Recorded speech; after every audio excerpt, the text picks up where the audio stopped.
main card, and Amanda Lemos just defeated the youngest woman in the UFC, Yasmin. Forgot her last name. Sorry, but yeah, Amanda Lemos just defeated this woman who's like 10 years her junior in age. She did so with by fighting really smart and using great tactics. Lemos maintained, or she achieved three takedowns, and then maintained top position for, um, not taking risks and going for the submission, but just maintained top position. Was able to land some decent strikes, and so she clearly swept all 3 rounds. Um, so interesting, sort of tactical fight. Camera's now cutting to UFC fighters in the crowd, including Alex Volkanovski. I think we just saw Kamaru Usman. Not sure who else flashed by. Of course, the main event is Alex Pereira versus Magomed Ankalaev. So I hope. Oh, Ankit, good to see you here. Glad you hit the bell. Yeah, so I did my best. When you posted that message in the comments, I was still on my way home from my third workout of the day. So yeah, I made it. Managed to eat a little dinner. Who else is here besides Ankit? Right, so now they are advertising the next big card with Alex Volkanovski, mentioning the fact that he has 6 title fight wins. Um, I don't know, he has a plus 2.96 significant strike differential. I have no idea what that means. And of course, Volkanovski is taking on Diego Lopez, the guy with the funny haircut. Um, all right, very good to see you, Ankit. Who else is joining us? We are watching UFC 313. This is a live watch long. Of course, you're always welcome to uh, send a gift or super thanks or gift a membership, etc. Everything's always appreciated. All right, we have Trevor. You're a fighter? Question mark. Yes, I am. If you look on the channel for all the thumbnails that are purple, everything that's a purple thumbnail is a fight. A lot of them are mine. There are some other amateur fights on there from the Golden Gloves that I just decided I wanted to archive on my channel. So they're there. Georgie says, you have a big forehead. All right, thank you very much, Georgie. Good to see you too. All right, thanks for checking it out, Trevor. And if you haven't yet subscribed, please consider subscribing. Hit the notification bell so you know when we go live or when we post content. I try to post something every day. A lot of times they're just shorts. And then before and after big fight cards, we'll do a pre-fight breakdown, post-fight breakdown.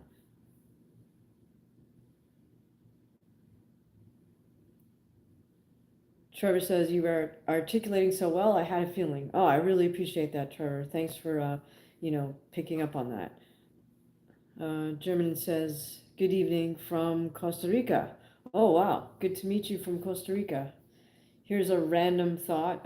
I heard that in Costa Rica, styrofoam is banned. I learned that because I teach a science class, and in one of our little labs, we tell students, oh, you need a styrofoam cup. This is for like mixing hot water and cold water and seeing how the temperature changes. And my student emailed me back saying, I'm so sorry, there's no styrofoam allowed in Costa Rica. So yeah, that's actually really great because styrofoam, when it breaks up into those little bitty round balls of styrofoam, they are impossible to pick up. And so they just, if they get it on the beach to get in the water, you just can't get rid of it because it's so hard to pick them up. Even with those little claw things where you're supposed to pick up garbage. Yeah. Anyways, so there's my random thought. Thank you for all the love, you guys. Remember, you can always leave super chat, super thanks, or if you've bought jewels, you can send a gift. You can also gift somebody a membership if you're a member. Right? Let us know who's here. Just say hi. We are getting ready for it looks like Jaylen Turner's fight is up next. He's fighting Ignacio Bahamondes. Bahamondes. Sorry. Who else is here? Rex Boy. Sakuraba is your favorite fighter? Oh, cool. Favorite fighter in Pride. Yeah, Sakuraba is like awesome fighter. I think I watched a documentary on him, but his fight footage is definitely worth checking out. Sakuraba is a legend for sure. All right. So they're showing us a little previous fight footage from both men, Jaylen Turner and Ignacio. I wonder if they call Ignacio Nacho or not. Ankit is asking me, did I see Rufi's knockout? Yeah, I tuned in just like moments before that. I mean, holy cow, that spinning head kick, that was amazing. But you know, hey, um, Bobby Green should know better than to fight with his hands down at that distance. If you want to fight with your hands down, like karate style, like Thompson does, Stephen Thompson does, then you got to be way outside at distance. You can't fight like with your hands down when you're in kicking range like he was. So, you know, that's just a bad habit. Yeah, but that was an incredible knockout. I'm thinking that might be knockout of the night. Welcome everybody who's joined us. We're watching UFC 313 live, and we are about to see Jaylen Turner's fight. Okay, so now we're cutting to Megan O'Leary doing a little stand-up intro right by the edge of the cage. What did you think of Rufi's knockout, Ankit? I thought it was pretty awesome. Definitely a highlight reel moment. Have any of you guys been watching UFC 313 thus far? If so, let us know what your favorite moment has been.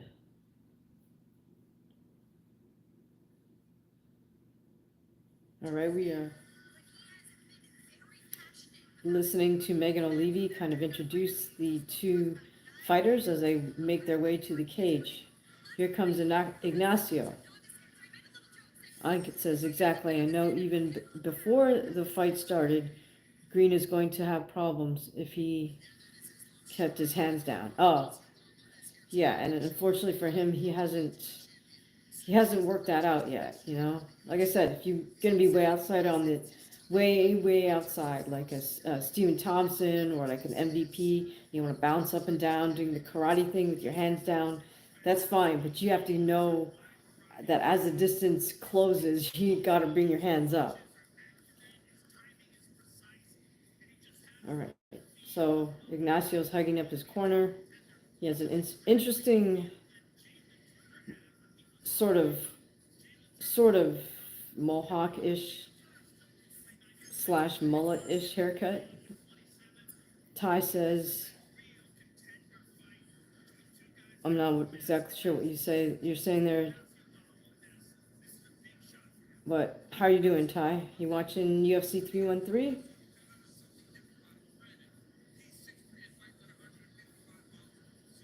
Also, where is Ignacio from? I don't quite recognize that flag with the white stripe, red stripe, and blue square with the star in it. Cheers, everybody.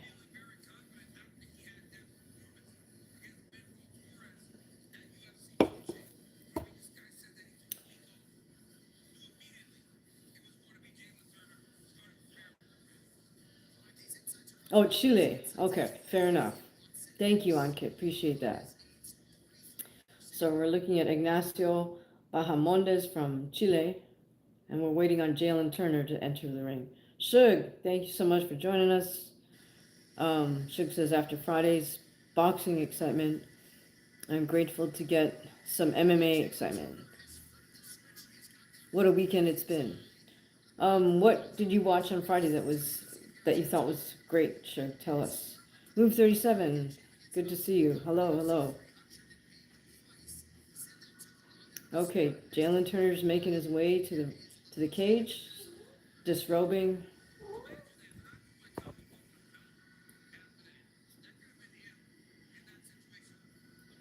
So Suge says Friday was the boxer with two X's card with Natasha Jones and Lauren Price. It was a good card. Cool.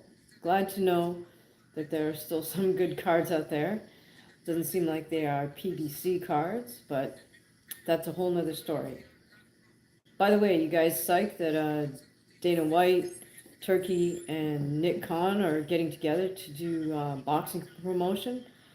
Now, I'm not sure who exactly bought the Ring magazine, but because it sounds like they're saying, well, Ring magazine is putting on these fights in Times Square and in Vegas in September, but I thought that this was all Turkey, Dana, and Nick Khan, so I'm not sure if they're partnered up or they now own the Ring magazine and that they're going to promote these fights through that um, institution, I guess you could say. I think they're trying to push that so that they can control the ring belt, right? That sort of three stripy, rainbowish belt. Because the ring belt is not really it's not a boxing sanctioning body. It's just they award that ring belt to whoever they feel is absolutely the best in the division. They don't have to be necessarily the undisputed champion with, excuse me, all the belts from all all of the sanctioning bodies. Shug says, with all the money involved, if I get the chance to chat with Turkey, Ala Sheikh in Arabic, I will try my damnedest to throw your name in the chat. All right, Shug, that's so cool. I didn't even know you spoke Arabic, but that's crazy cool. I sometimes try to use the Arabic hashtag for what I think is boxing. I don't know. Maybe you can please, if I ever use Arabic, please do correct me, because as you probably guess, I'm using Google Translate, so I don't know how accurate it is, and I don't know if it understands context. But in any case,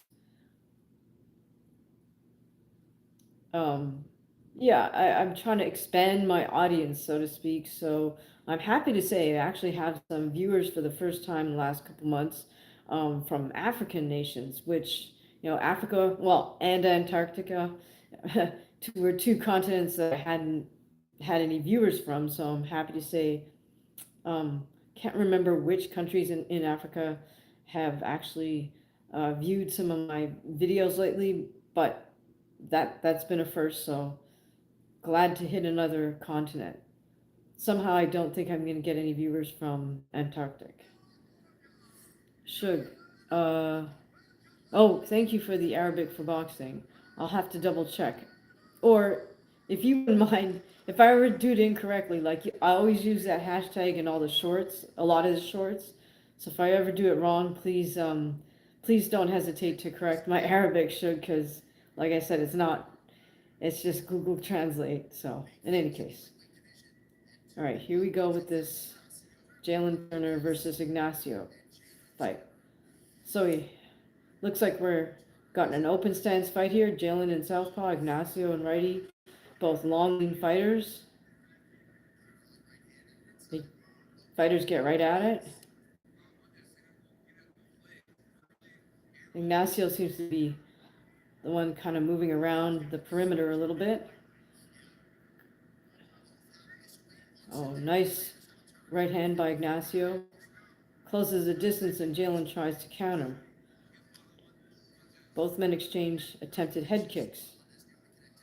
Now, Ignacio seems to keep switching from southpaw to righty and back and forth.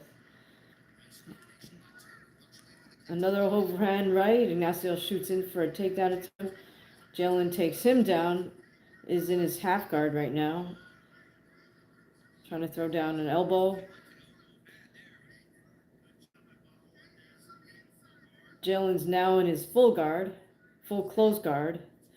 So Ignacio's on his back, got his legs wrapped and locked around Jaylen's waist, and Jaylen is wisely keeping his head down close as he can towards Ignacio's chest.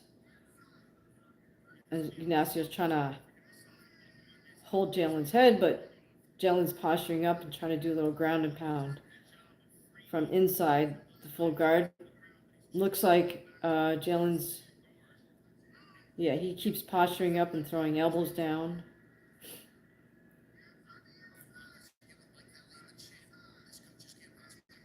Ignacio's trying to secure one of Jaylen's arms and maneuver him. Oh, it looks like he may be able to sweep him. He almost did.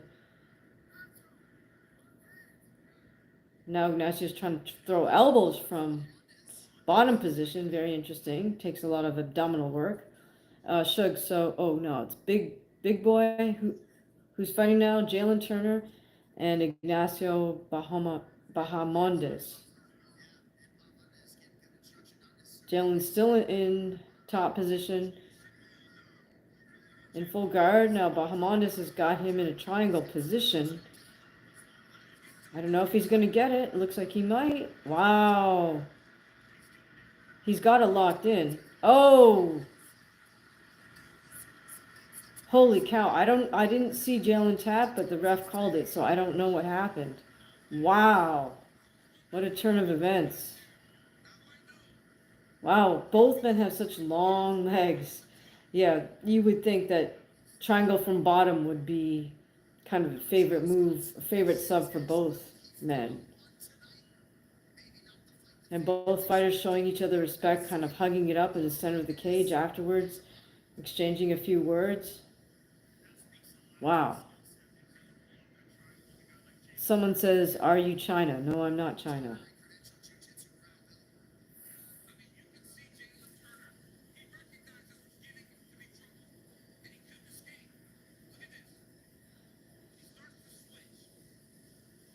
Oh, wow, yeah. Great setup by Bahamondes to get that triangle with his two legs locked around Jaylen Turner's arm and head.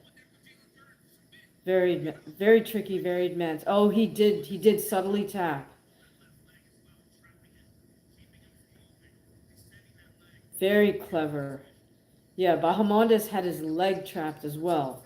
So, amazing. So, Jaylen couldn't move.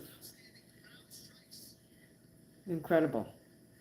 Shug says, that was a good fight, and based upon body language after, I think those guys have sparred or fought before. Yeah, so much respect shown between both men. Very interesting because they both have the same physique with this sort of long, lanky build. Yeah, that was definitely a good fight. But congrats to Bahamondes. I not really don't know anything about him. As Eric says, I thought Jaylen would win beforehand, but okay, I don't know. Yeah, I mean, I just don't know anything about Bahamondes, so I wouldn't have known. Who's next? I'm not sure, big boy. What's up? Oh, sorry, lost the chat there. Hi, Alfonso. Good to see you. Thank you so much for all the positivity in the comments. All right, so Eric says, greetings. Oh, sorry. Gaethje versus Fiziev? Fiziev? Is that the next fight? Okay. Shug says, yeah, fighting those guys with MMA like tree trunks is a long fight. Oh, sorry. Fighting those guys with arms like tree trunks is a long fight. I've fought a couple of those guys before.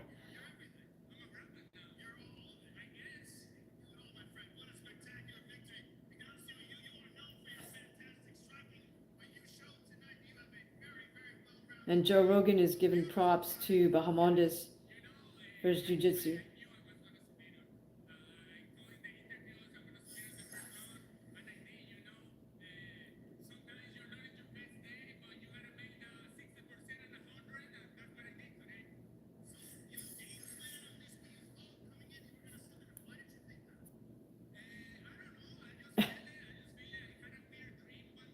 Ignacio says he felt before the fight that he was going to submit Jaylen. So Ankit says, next up, Gaethje versus Fiziev. What's my prediction? I'm going to root for Gaethje, but I think wisdom tells me Fiziev has a good chance of breaking him down. I don't know how damaged Justin still is. Big Boy says it's going to be a banger. I'd say Gaethje for the win. Shug says, in your opinion, what makes a complete MMA fighter? Oh, wow, that's a terrific question. You have to have, well, first, you definitely have to have both the striking, the middle part, which is getting somebody on the ground, right? Wrestlers call it takedowns. We judokas call it a throw. But you all have to be able to strike, get someone onto the ground, and then submit them. Or put them to sleep. That's the name of the game. This is not a point fighting thing. So when you're throwing strikes standing up, your intention either has to be to strike to get to a takedown and then submit the person, or it has to be, a striking combination to knock somebody out. But the end game is all about either submitting or knocking somebody out, putting them unconscious, or, breaking something. Big Boy says Gaethje still has the BMF belt, right? I'm not sure. I don't know where the BMF belt resides right now. Eric says,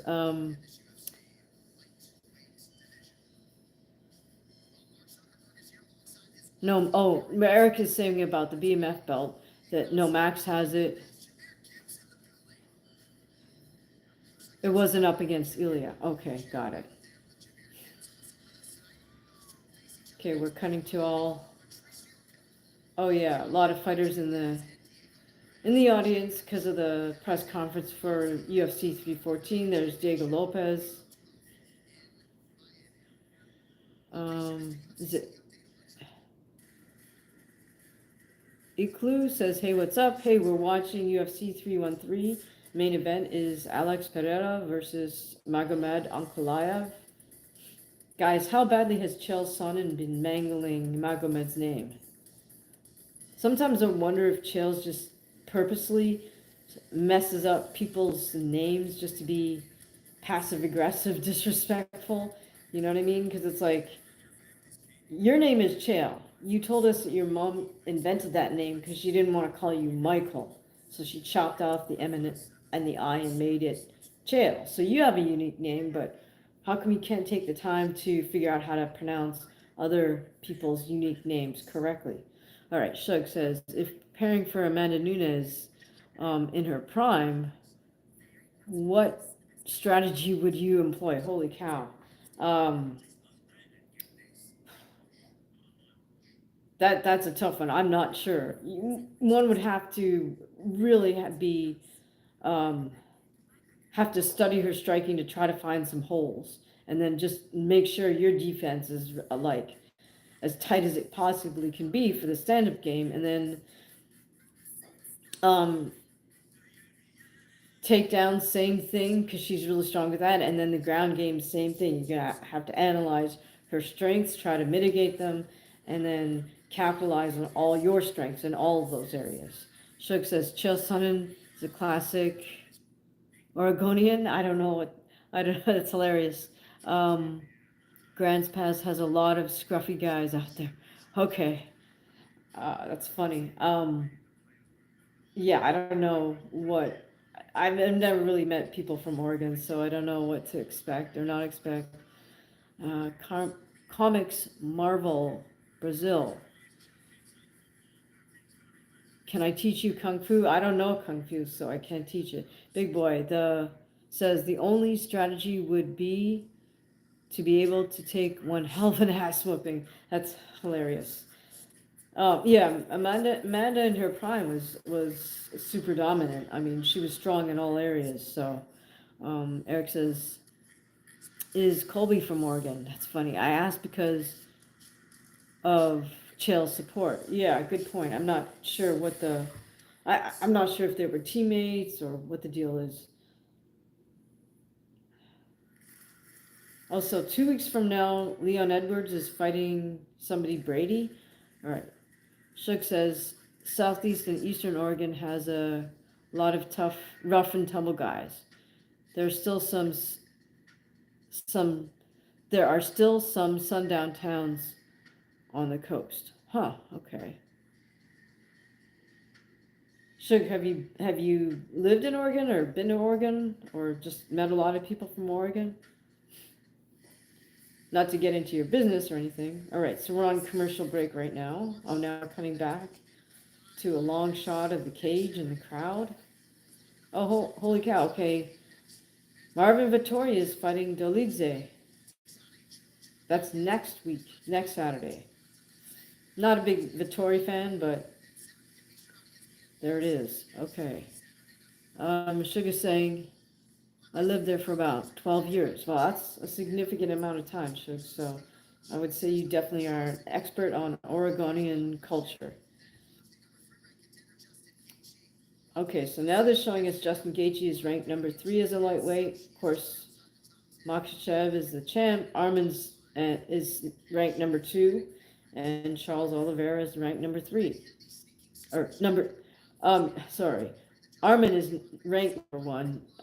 Charles is ranked number 2, and Justin Gaethje is ranked number 3. Eric says Vittori's chin is unmatched. Yeah, I wonder if he's a little bit enhanced, if you know what I mean. But okay, now we're cutting to footage of Justin Gaethje in the cage, and then also Fiziev.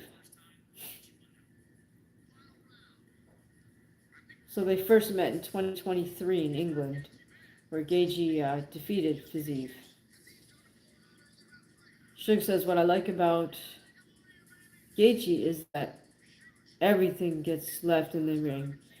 He's got no regrets after putting it all on the line. Yeah, so true. I mean, that's a feeling you want to have at the end of the fight. Is that you gave it all you had. You left everything in there, and there can be no regrets because you had nothing left in the tank afterwards.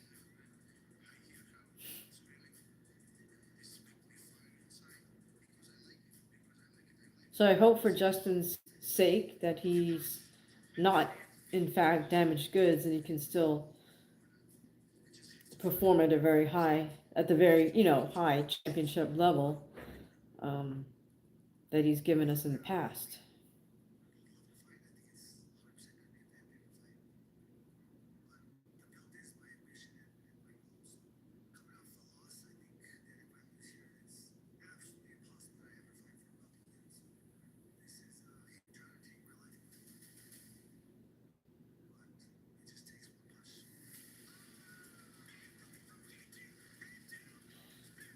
Okay, Eric says, tell Dana to keep his dirty hand off boxing.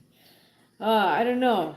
He may actually be able to bring some new light into boxing by partnering up with Turkey. Shook says, have you ever been in a fight and thought, nah, this broad is on something?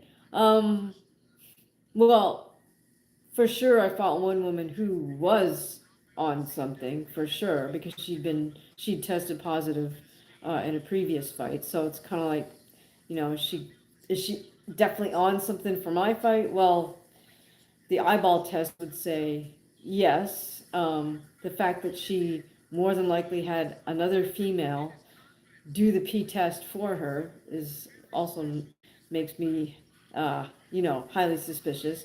And then there was another woman that I fought that I won't I'll spare you the gory details, but there was just something in the ring that I detected that I was like, okay, there's something's up here that's kind of weird. Um, so yeah, for sure.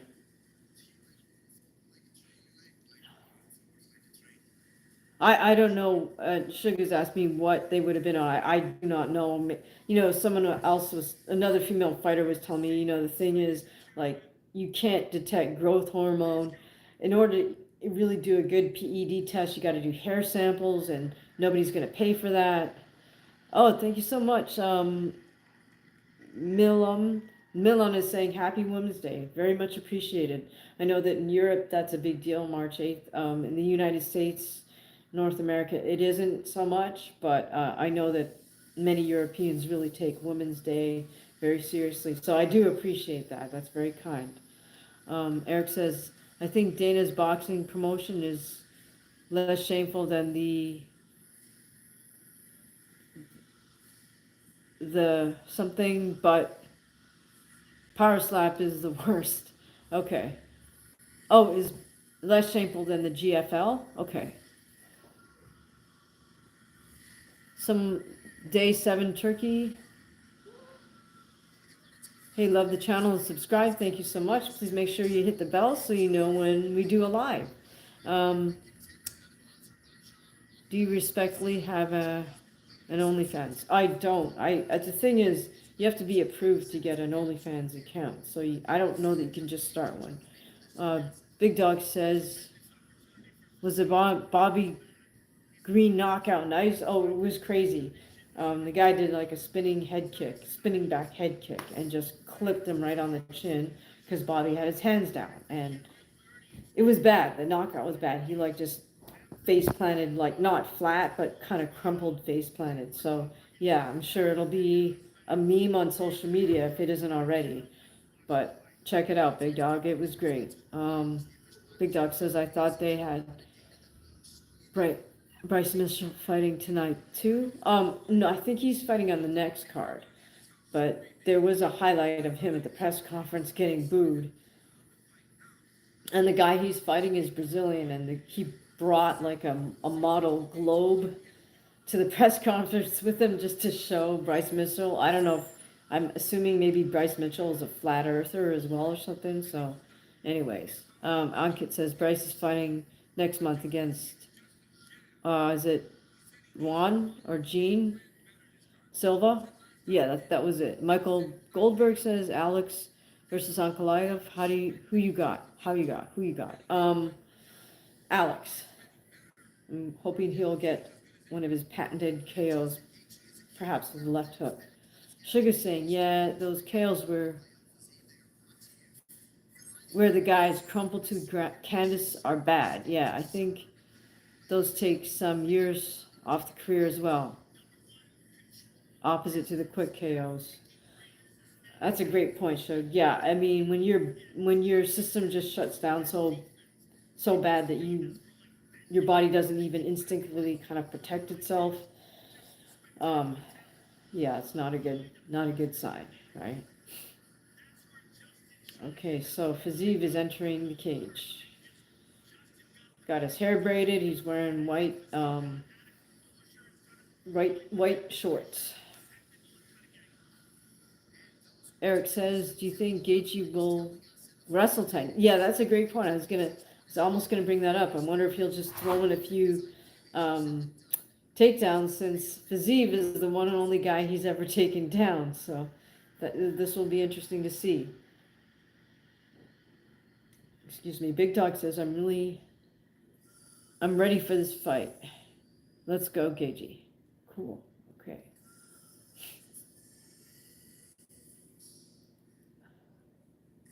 So now we're waiting on Gaethje to make his way to the cage. Not sure what his walkout music is, but it's kind of a slow song.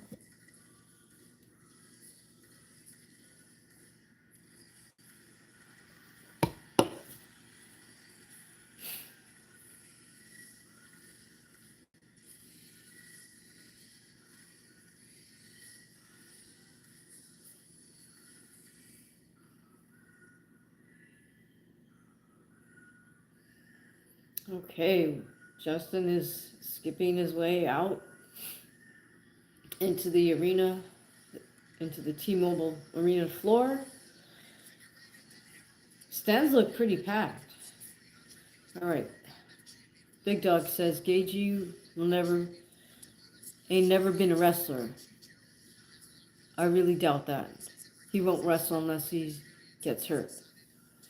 Right, but I mean, wasn't he a wrestler in college, and that was his sort of entree into MMA? I don't know. I thought Gaethje was like, known for being a wrestler since he was a little kid or something. Ankit says actually the only takedown was against Fiziev. Right, exactly.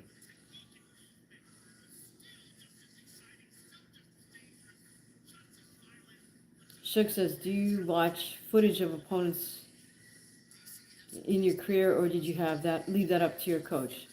It's a great question. I mean, I find that it's better for me to leave it up to my coach. Uh, I just rather focus on what I need to focus on in the gym. I also find that if I watch footage, I can get like too tunnel visioned on specific details and might not. Well, that probably won't play out in the fight when I fight that person because they've changed. Um, Eric says he's an All-American, meaning Gaethje, but he doesn't really use it for anything but defense. It's interesting, right? I mean, it seems like Gaethje fell in love with the striking game, so now he kind of fancies himself as a striker, especially since he's had some success with knocking people out with his strikes. I could understand why he sort of fell in love with that. Let's see if Gaethje is kind of repackaged himself and gotten it back together since that really bad KO versus Max. The thing is, prior to that, photo finished KO, I felt that Justin was losing anyways versus Max. Although he had his moments, I felt that just Max just had his number that night. Big Boy says, Habib said Gaethje hits like a truck. Yeah, I can believe that.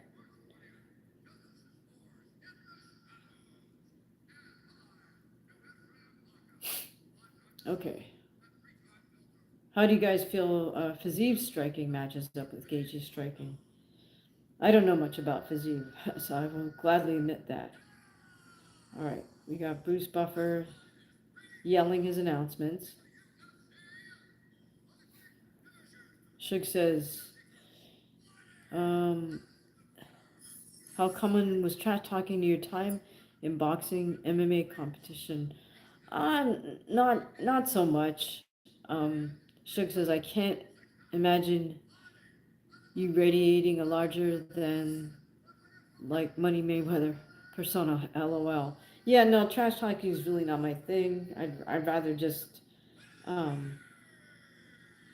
just fight. Like there's not much to talk about. There's no point in trash talking. The only time I trash talk is probably more in the street when if somebody says something, then I'll say something back.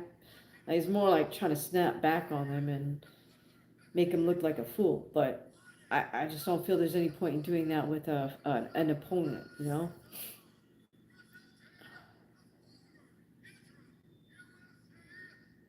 Big Dog says, I don't know about much about either. Okay.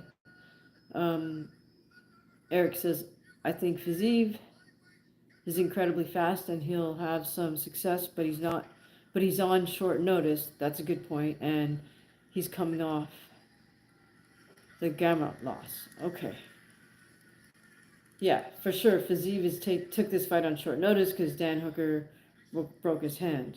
Okay. Ankit says Gaethje is more powerful. Fiziev is more technical. Interesting. Great. Thank you for that summary comparison, Ankit.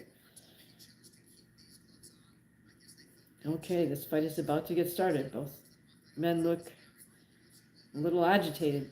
Maybe Gaethje a little more than Fiziev. Okay, both men fighting out of orthodox stance. Gaethje with his very upright torso, kind of bouncing on the balls of his feet. Comes in for a calf kick, misses. Fiziev just sort of measuring with his lead hand. Now Fiziev switches to southpaw, starts measuring with his right hand, circles away from Gaethje. Is the main event after this? I believe so. Okay, now Fiziev switches stance again and circles laterally. Oh, Gaethje went for a calf kick and Fiziev just took him down. Now Fiziev's in Gaethje's half guard. Got his head up by Gaethje's shoulder, but Gaethje gets out, stands up. The men kind of throw knees at each other. Gaethje with another calf kick. Fiziev captures his leg. The men roll and scramble. Oh, goodness gracious. Fiziev trying for a triangle, inverted triangle from underneath. Interesting. He's got Gaethje's head and arm trapped with his legs in a figure four. Oh, this is not a good position for Justin Gaethje at all. That's actually one of my favorite, that triangle from above. Oh, Fiziev is just sitting on Gaethje's head and like administering ground and pound to Gaethje's body. Now Gaethje gets out. That was a nice little move for Fiziev there. Fiziev back in southpaw stance. Gaethje with his upright torso bouncing a little bit in orthodox stance. Fiziev comes with a nice straight left. Fiziev keeps the jab hand kind of extended a little bit and doesn't really snap it. He's just sort of putting it out there like a probe. I think he's measuring distance with it, but again, Fiziev switches now back to orthodox. Justin's just sticking with orthodox stance. Oh, Justin throws a jab, right uppercut. The uppercut lands. Justin with a straight right to the chest.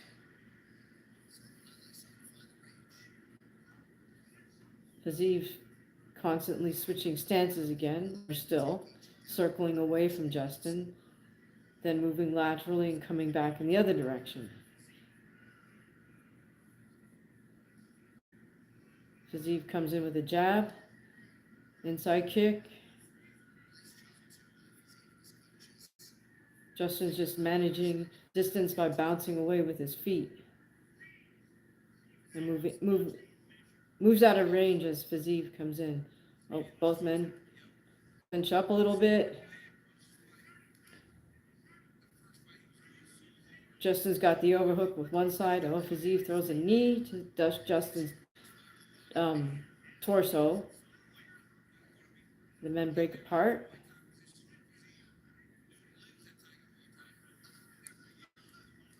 Oh, body kick and left hook from Fiziev. Another body kick from Fiziev. Oh, Fiziev misses with the right hand. Justin shoots in, gets underhook.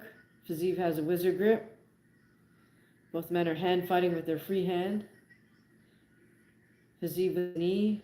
Switches his head. Justin switches his head position back. Now Gaethje has Fiziev up against the cage. Fiziev switches and gets the wizard grip on Justin.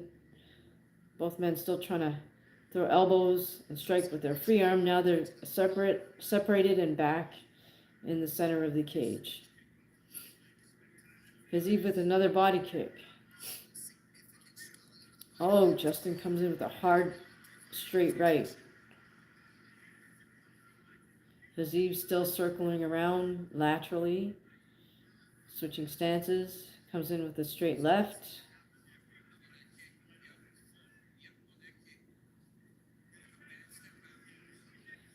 Fiziev circling away. Justin shoots in for a double, doesn't get it. The men exchange a few strikes while they're in close distance. Justin with a head kick attempt, misses. Justin with a calf kick. Fiziev counters right away with his left hand. And it seems like Fiziev's really worked to, or figured to deal, that Justin's going to throw that calf kick. Ankit is saying Fiziev got that round.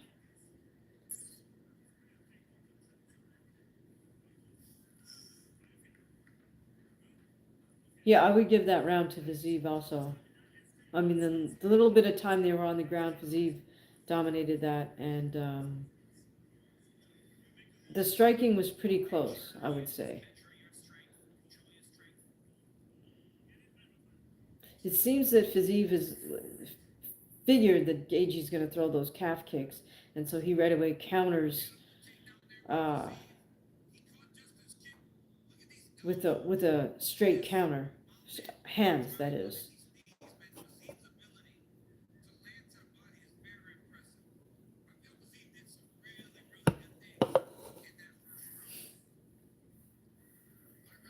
Big boy.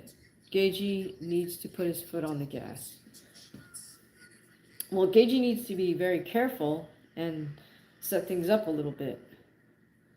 But yeah, he's going to need to pick up the pace a little bit and be very precise. All right, so again, we start the second round with Fiziev circling laterally back and forth. Justin's trying to hold the center of the cage, it seems like.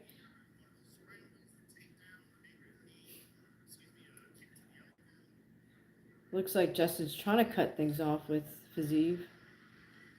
Lands a few punches on the inside.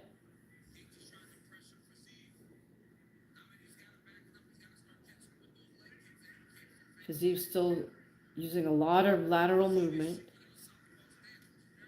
It sets up a body kick, but was at a low blow.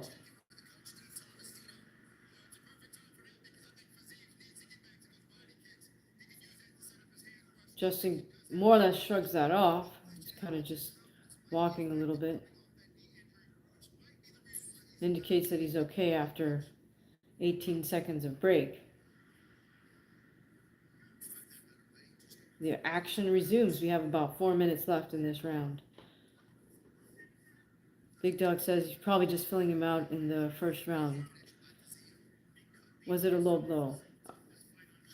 I mean, I think it was, but it wasn't, egregious. All right, so now both men seem to be fighting at slightly closer distance. Justin shoots a jab and Fiziev counters to the body. Fiziev still kind of moving laterally and backing away from Justin. Justin misses again with a hard right hand.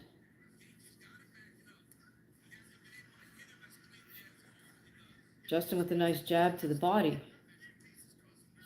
Fiziev misses with his calf kick. Fiziev throws a couple of quick double jabs, single jab, then jab right hand to the body. Nice. That was nicely set up. Now when they punch with each other, you could tell Justin does land hard shots. Justin misses with a flying knee, but lands a jab. Just under 3 minutes remaining.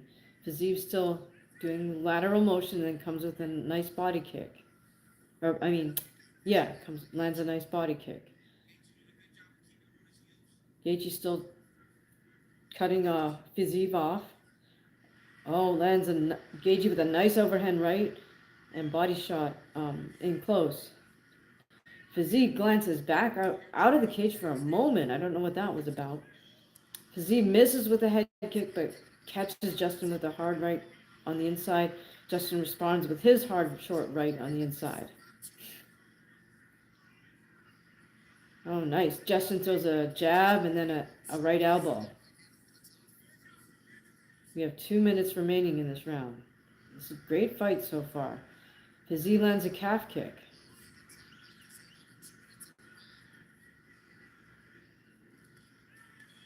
Oh, both simultaneous strikes land for both men. They fall into a clinch.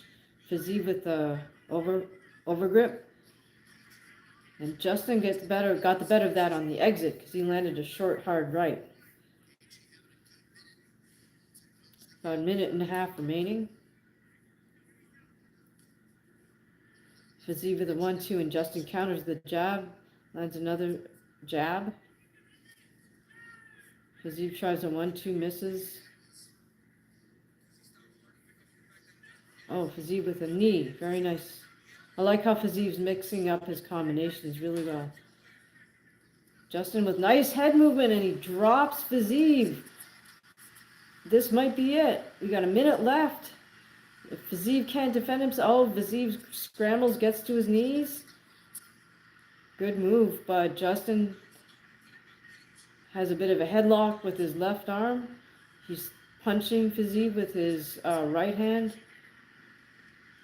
Now just locked him up. Fiziev's on one knee, 1 foot. There's 40 seconds left. Justin's still with that headlock with his left hand, and Fiziev's trying to secure Justin's right hand to prevent getting struck. But Fiziev gets up to his feet. Justin has his leg hooked, but he escapes. Wow, this is amazing. Less than 20 seconds left. I think Fiziev's still damaged goods. Tries another body kick. Fiziev looks really kind of unstable. Oh, Justin just barely misses with a head kick. Fiziev leans back to avoid it. Fiziev circles away and survives to the end of that round. But he got dropped hard by Gaethje right there. Eric says, sounds like Gaethje is dominating this round. Yeah, I think Gaethje got the second round there. He did indeed put his foot on the gas. Yeah, well, he just fought really smart here because he threw a left hook that just kind of caught Fiziev's head, and then he threw the right uppercut that landed perfectly. Big Dog says he dropped him. Yes, Gaethje dropped Fiziev.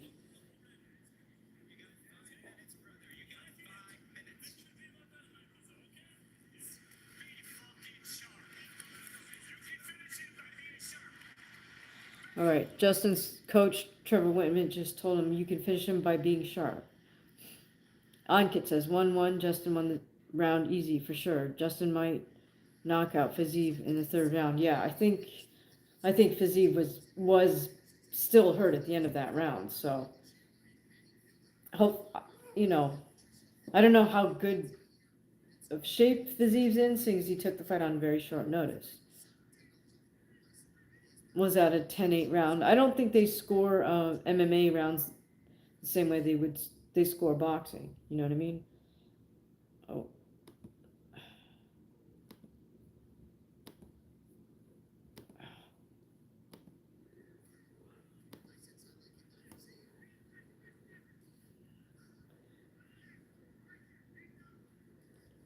Justin with a jab to the body, overhand right. Oh. Justin with the inside kick.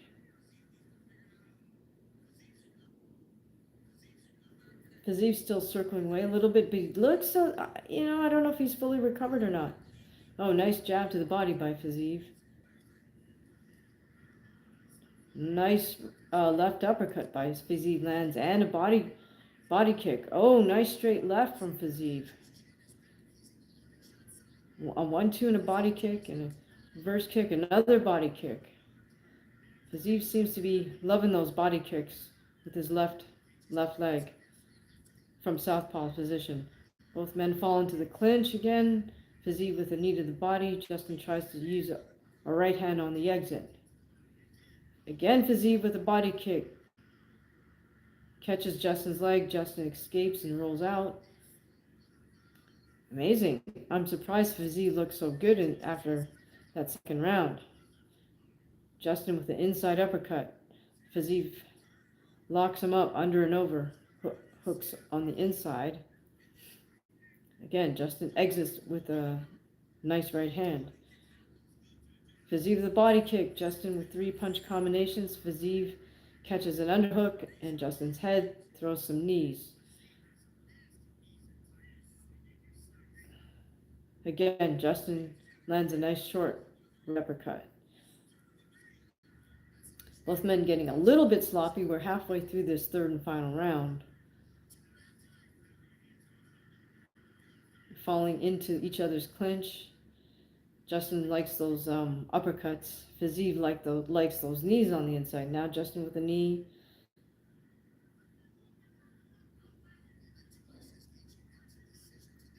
Fiziev has that overgrip and Justin's head. Oh, interesting. Just tries a head kick from that position just to get out of the position. But they fall into the clinch again. Justin works Fiziev back towards the cage.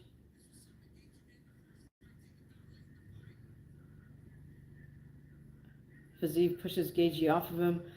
Gaethje's in close and he lands a couple of right uppercuts. Fiziev with a nice 1-2 body kick. Well, we have about a minute, 30 seconds left. Oh, Gaethje lands a nice straight right.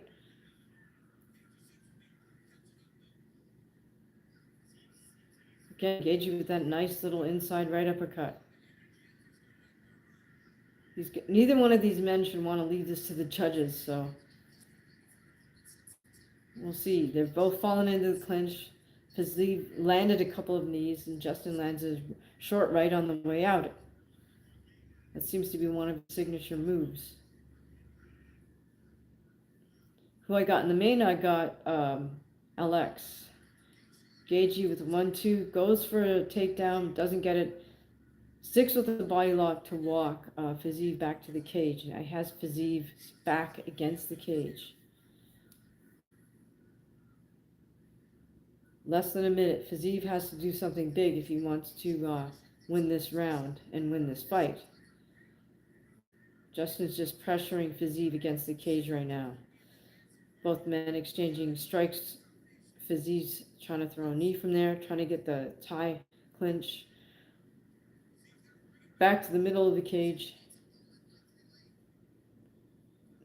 1-2 body kick from Fiziev, and Justin returns a body kick. Oh, both men standing there toe-to-toe. We got 15 seconds left. Are we going to see a repeat? Oh, Justin lands a straight right on Fiziev. Justin with the left hook, right hand. Fiziev tries to come back with an uppercut. 7 seconds left. Both men standing toe-to-toe. This is crazy. Wow.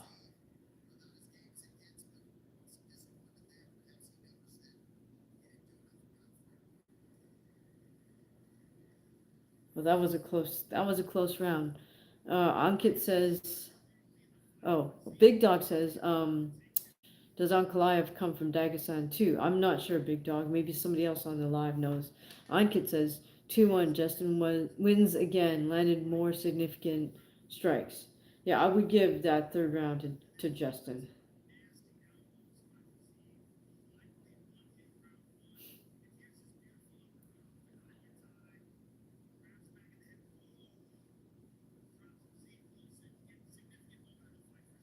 Is Fiziev cut up? I don't really see any horrible cuts. I think he might have a bit of a cut over his right eye, on the eyebrow.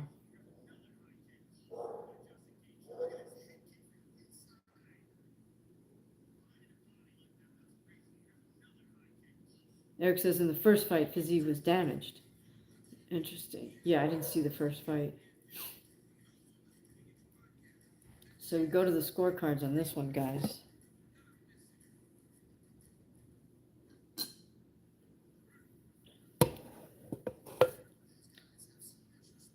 It looks like Fiziev is shorter than Justin. That's interesting.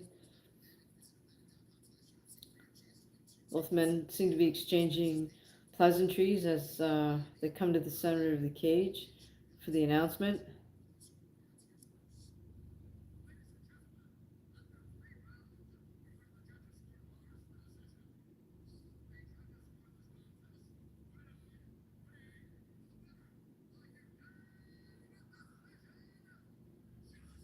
Yes, 29-28 all the way around. So yeah, they gave Justin rounds 2 and 3. Fiziev got that first round. It was a great fight though.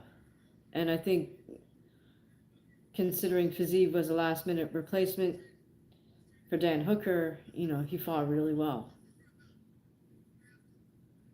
All right, Joe Rogan in the ring, trying to get an interview.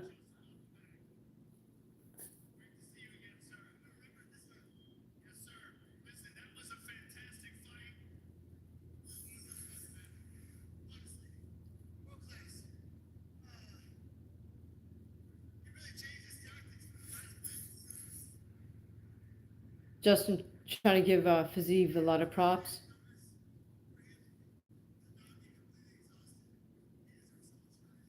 Giving him props for short notice.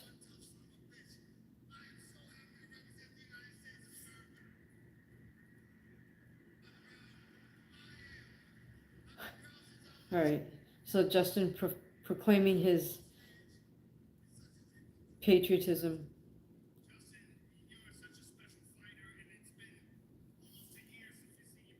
All right. Rogan, the Rogan interview will be as long as it is.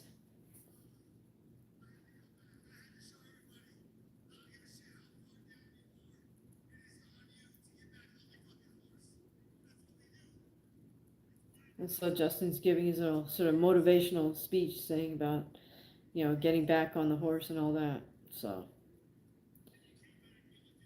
LL says show the fight. Yeah, I can't do that.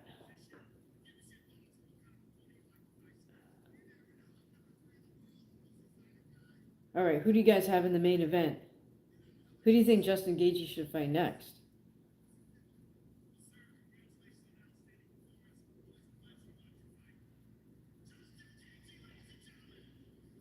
Do you think he should take on Charles Oliveira or Arman Sarukian?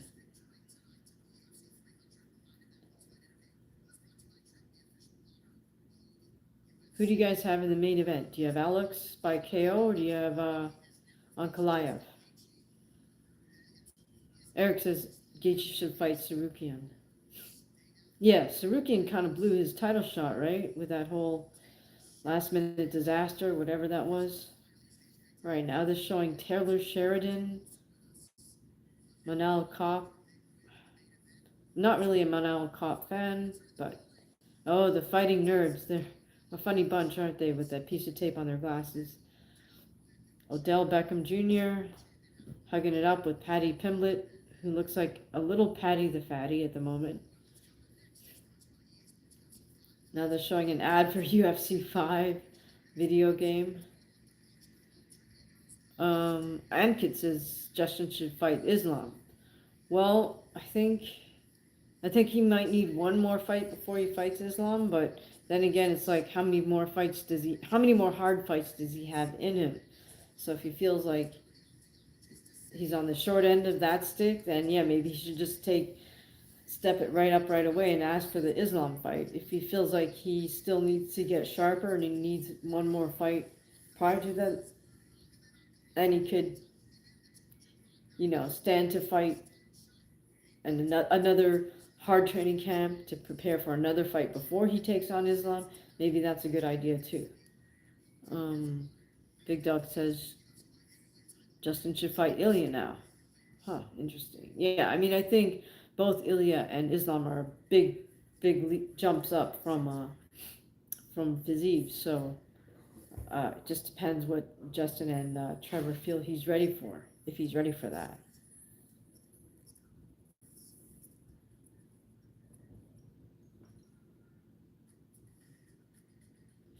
All right, we are on commercial break. So far, it looks like we've got most people saying they're going for Alex in the main event. Is anybody going for Ankalaev?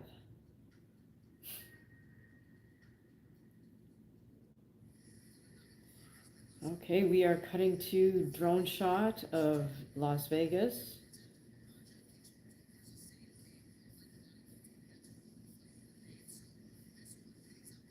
Ankit says Daniel Cormier. Or are you saying Daniel Cormier has Ankalaev? Eric says I think Ankalaev will win, but I want Pereira to get the KO. Yeah, I guess we all want to see a KO from Pereira. Big Dog says I can't bet against Alex. Yeah, exactly. Oh, Ankit. Yeah, okay. Thanks for the clarification. Right. Cormier's going for Ankalaev. All right. All right. Did you guys know that you can join the channel as a member? So for a low monthly fee of about $3, you get early access to all the content or as much content as possible, and then you also get some exclusive members only content and some exclusive members only polls. Big Dog. If he beats him, it will be by submission. All right, so if Ankalaev beats Pereira, it will be by submission. Okay, so now we're cutting to some background footage of Alex and his regalia for the weigh-ins.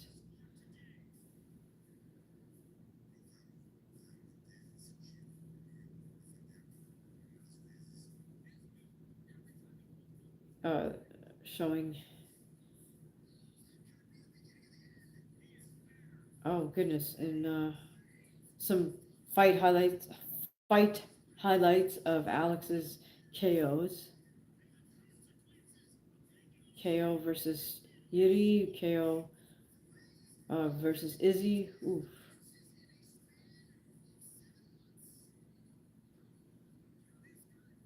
It's interesting that Alex has become such a sort of uh, you know, such a figure. He's really broken out as a personality and as a character for the UFC. I don't think he was ever really known like that, even when he was. Oh, sorry.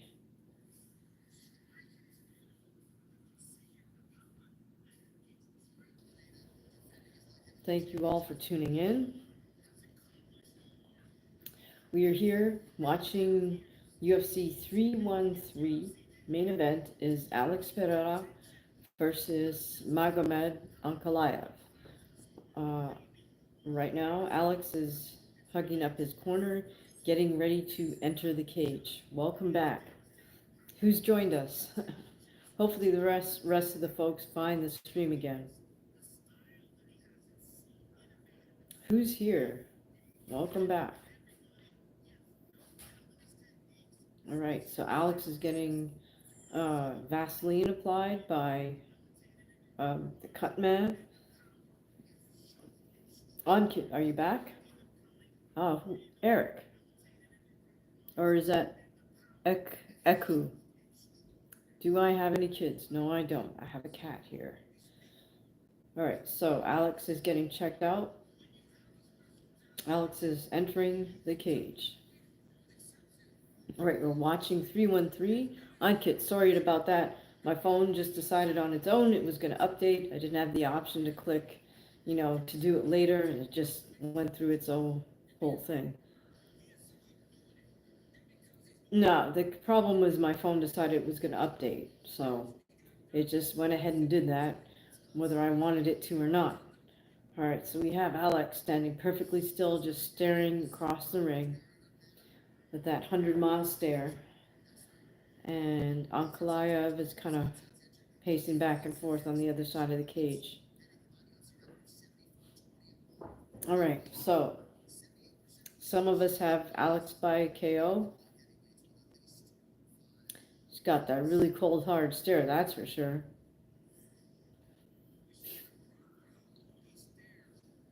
Eric says, Pereira always seems so calm. Yeah, I would say, yeah, calm and intense at the same time.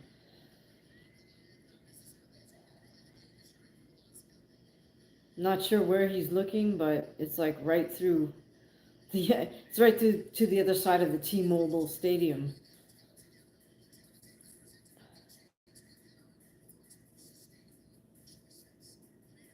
All right, so they're showing us that Alex has maybe a 1 inch height advantage at 6'4" versus Ankalaev at 6'3".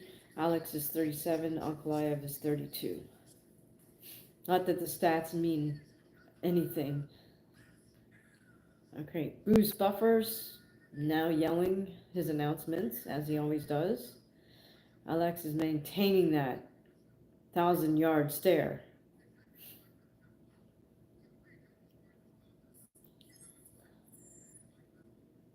Oh, very cool emoji. Filipino native vlogger. Very cool. Nice to meet you. All right, as always, you guys, please make sure you subscribe and hit the notification bell so you know when we upload new content and when we go live. Also, for those of you who have subscribed, consider joining the membership side. That way you will get early access to content. You'll also get some exclusive members-only content and polls. It's really one of my goals to have the membership kind of drive the content of what videos we do, like when we go live, what breakdowns you want to hear about, etc. Done subscribe. I don't really see what that says. All right. Now we have Magomed returning Alex's stare.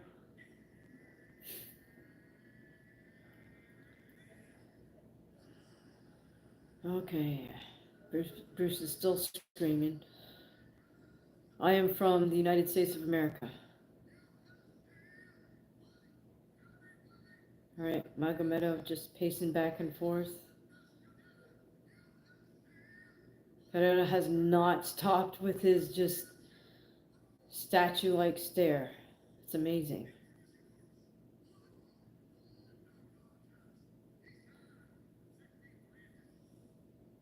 Oh goodness, these announcements take so long from Bruce Buffer. Oh, Magomed might walk 5 miles back and forth in the cage by the time Bruce Buffer gets done with all the announcements.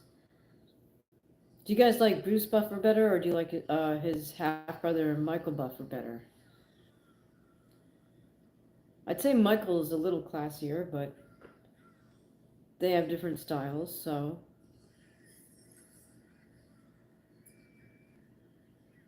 Eric says they sure do take long. Yeah, well, he's kind of dragging this out. Okay, Eric says Bruce for sure likes Bruce better than Michael. And EQ says let's get ready to rumble. Yeah, it's a classic, isn't it? Um, Eric says Bruce is more fun. Yeah, he kind of hypes up the fight. Ankit says Bruce love.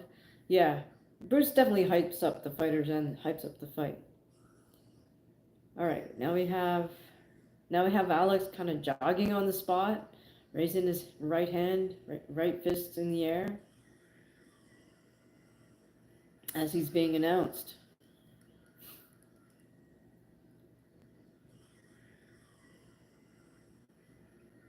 They're cutting to the crowd cheering for Alex Pereira. The two men are meeting face to face in the center of the cage. They touch gloves and back up towards their corner. All right, guys, here we go. Main event. Let's see if Alex gets the KO.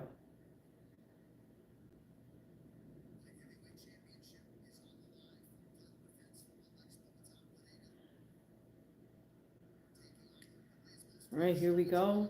Alex fighting out of right-handed stance. Ankalaev fighting out of southpaw stance. Ankalaev kind of circling around. Alex just maintaining his very upright torso and kind of wide shoulder height guard. Ankalaev's the one that's trying to be mobile. Oh, Alex with a calf kick. Another calf kick misses by Alex.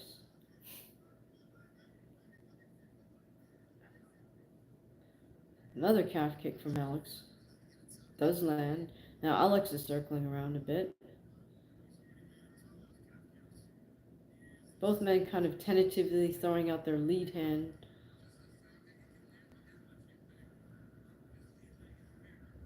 Just getting a bit of a measure, barely touching their lead hands together. Again, Alex with a calf kick. Another calf kick from Alex.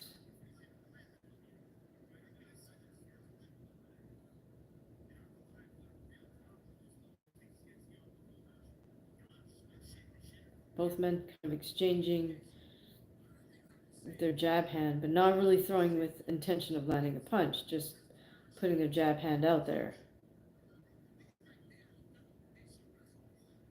Alex comes with a calf kick, and Ankalaev tries to counter right away with a 1-2. Ah, Magomed with a calf kick.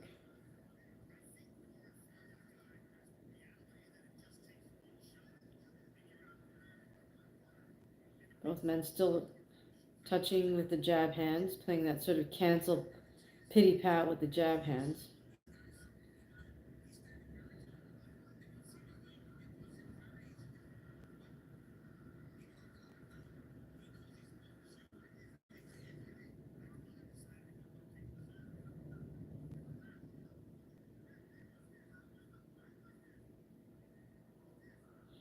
Alex, jab, attempted body kick misses.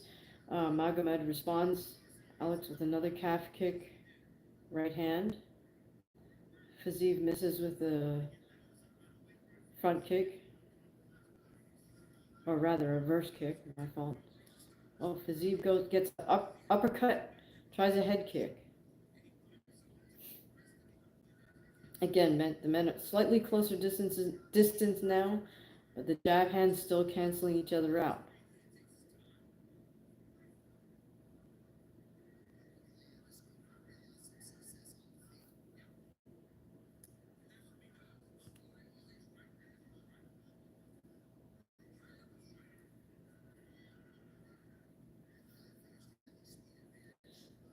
Jab hands still canceling each other out. We've got about 2 minutes left. This is the main event of UFC 313. Alex Pereira versus Magomed Ankalaev. Not a lot of action in this first round of this 5-rounder. Both men definitely feeling each other out. Oh, Alex misses with a spinning back kick. Comes with another kick, but does land his calf kick. Alex with a 1-2.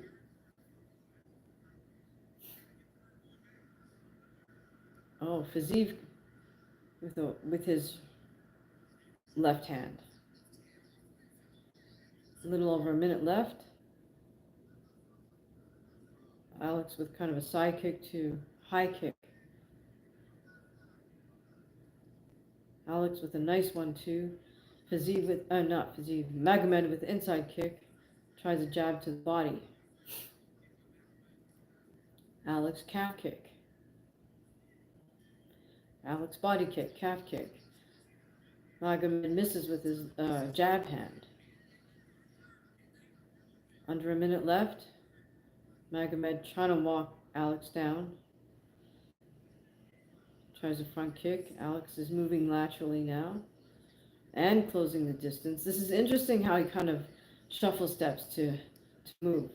Nice calf kick. Oh, Ankalaev with a double attempt. Pushes Alex against the cage. Magomed has the underhook. Alex has the wizard grip. Looks like Alex will be able to defend from this position. Less than 10 seconds. Alex attempts to reverse the position, but Magomed steers him back to the cage, and that's the end of the round.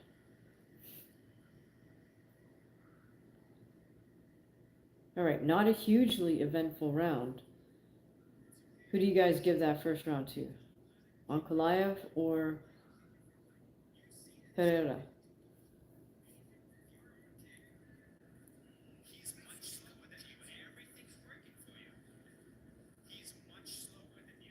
Ankalaev corner telling him he's much slower than you.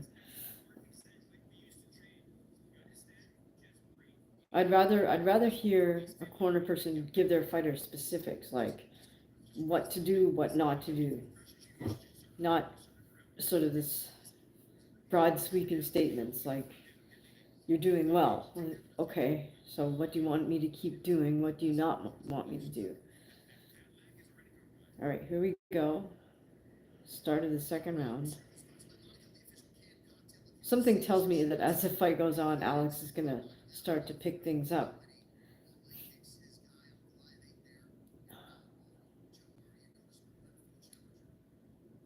All right, here we go with round 2. Alex Pereira versus Magomed Ankalaev. Ankalaev right away with a couple of jabs to the body, jab to the head. Alex responds with a calf kick. Magomed with a straight left to the body. Alex is circling around the perimeter, backing up, moving to his right, moving to his left, back to center, moving to his left.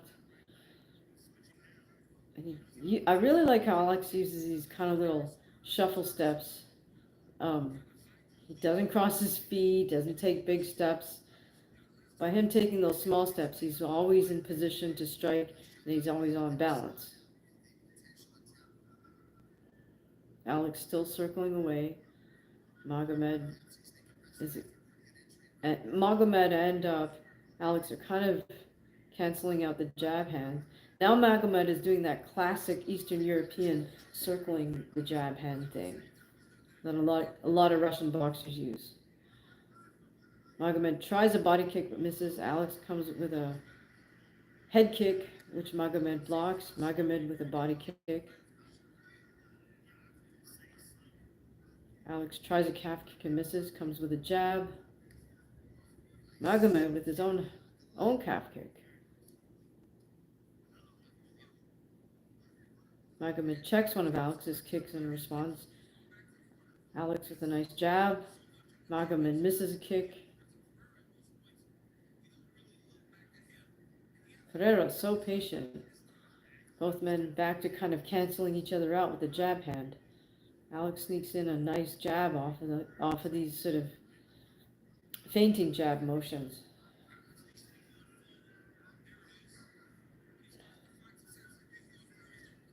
Magomed looking for the openings and tries a walk-in 1-2, which lands well. Magomed now trying to counter as Alex makes a move. Alex's cage gentlemanship is excellent, just how smoothly he moves around. Magomed tries a body kick, it's blocked. Alex comes with a jab right hand, jab to the body. Just past the halfway point of the second round.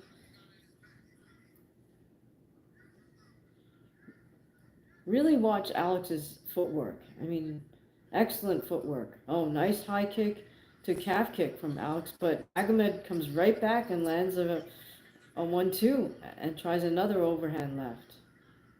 He caught Alex with that. Oh, he's tried another overhand left, jab. Pereira responds, parries his next jab. Pereira with a calf kick. Under 2 minutes in his main event. Alex tries a straight right to the body. Ooh, Magomed caught him with a few punches as Alex backs up towards the cage. 1.5 minutes remaining. This round is starting to shift in Magomed's favor at this point. Reverse kick by Magomed. Again, the jab hand's kind of canceling out. Now both men are a little bit posting with that jab hand. Magomed tries a straight left to the head, but it misses. Back to the jab hand canceling out. Magomed shoots in a jab off of that. Magomed lands a straight left to Alex's chin.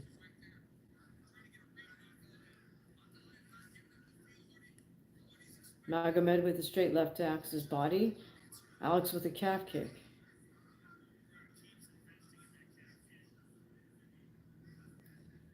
Oh, Alex with a counter straight right. But Magomed's got him backing up as Alex backs towards the cage. Alex kind of fainting. 15 seconds left. Magomed with the overhand right. Oh my goodness, Ankalaev caught Pereira right at the end of the round and hurt him. Pereira stumbled. Okay, we definitely have to give that round to Magomed. Could we see an upset here? It would really be a surprise if Magomed knocks out Pereira. But he's hurt.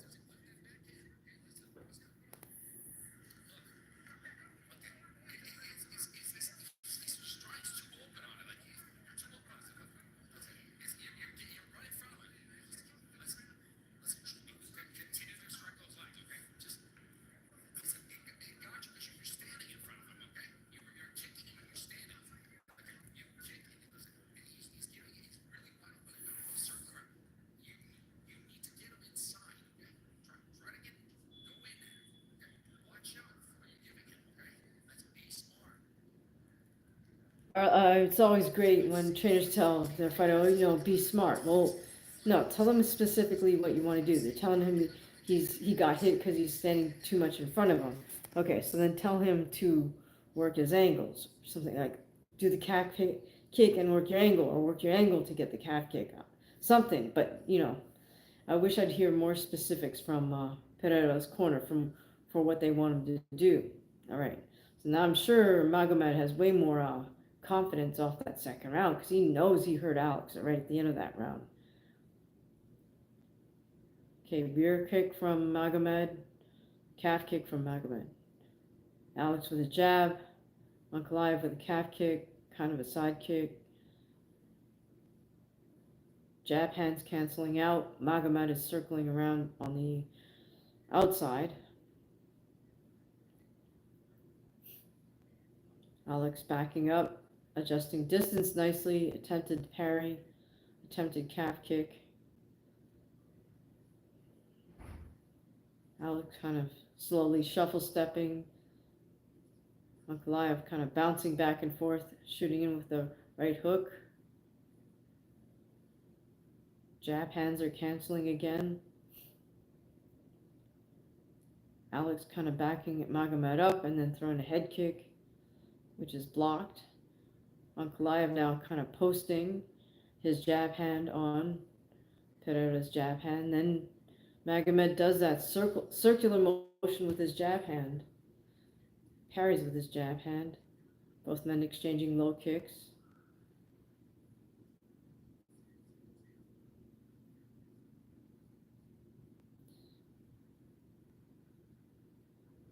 Got a little over 3 minutes to go. Ankalaev fakes with the knee and then comes with 1-2. Pereira with the inside kick. Pereira with his calf kick. But it's when Pereira backs up towards the cage that it seems like Magomed, lets his hands go and gets Alex in trouble. So I think Alex wants to stay right off the cage. Okay, here we have Ankalaev shoot in. Alex strikes his way out. Now they're back to the center of the cage. Ankalaev with a calf kick. Pereira with a calf kick. Ankalaev with another kick, a rear kick. We are approaching the halfway mark of this third round.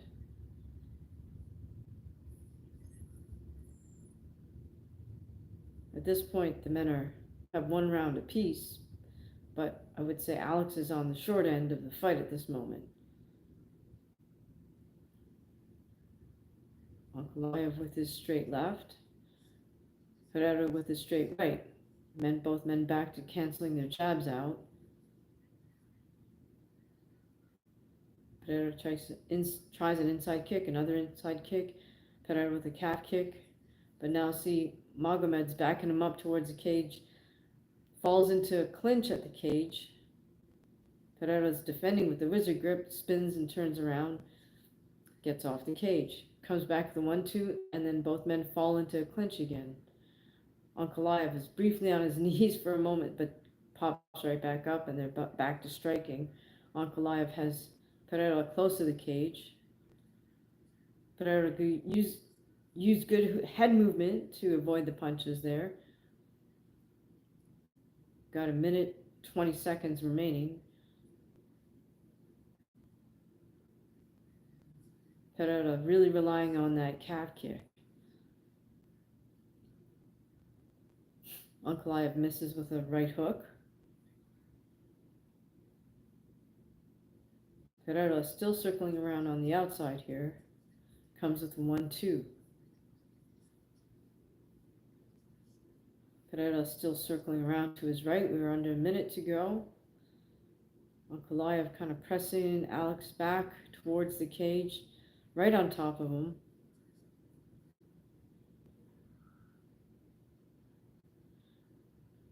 Alex still trying to circle out to his right. He looks a little bit lost at this moment. I'm not sure what he figures his objective should be. Again, Alex circling out to his right. Ankalaev just stays on top and kind of walks with him.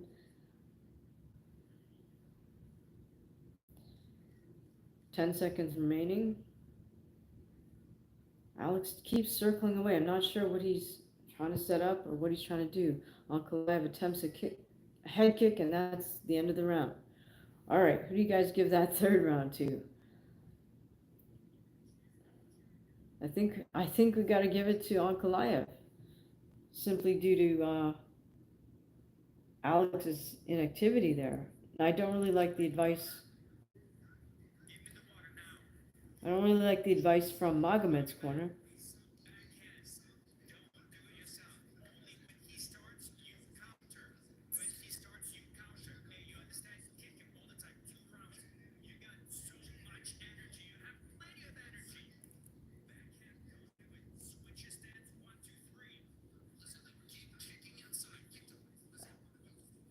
All right, at least Magomed's corner gave him some specifics. He said switch stance 1, 2, 3.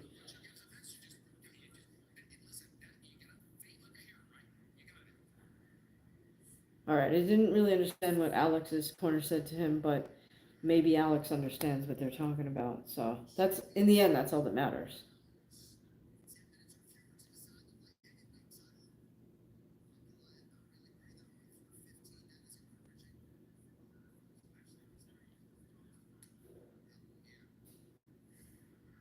Round 4 or 5. Alex misses with a left hook, and Magomed goes straight in, gets an underhook. Has he's got Alex with his back against the cage. Alex is defending with a visor grip. Magomed's throwing knees, trying to apply pressure with his head. Attempts to sweep Alex's leg, but not able to, so he knees him. Alex is trying to punch Magomed with his free hand. Magomed right now is just pressing Alex up against the cage. Alex is defending well, but this isn't going to win him around.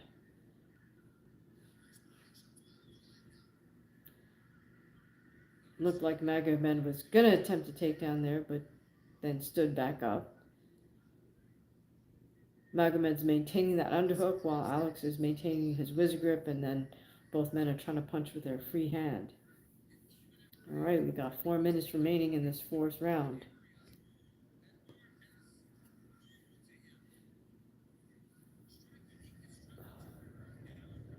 Ankit is saying Alex, he needs to finish.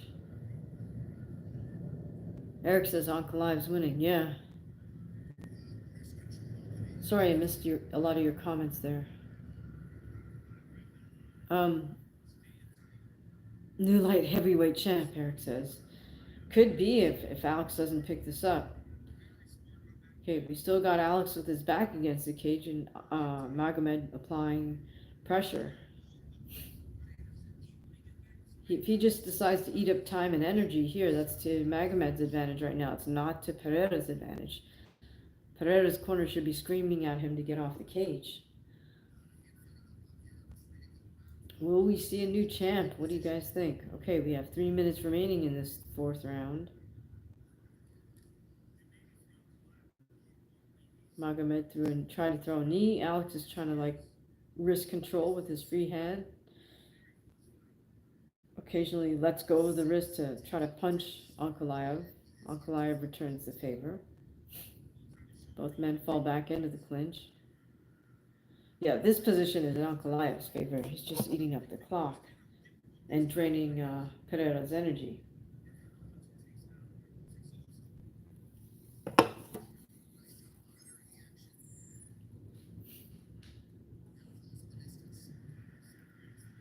Oh, the ref walks him off the cage and back to the center of the cage. Oh, Magomed catches Alex with a hard left hook.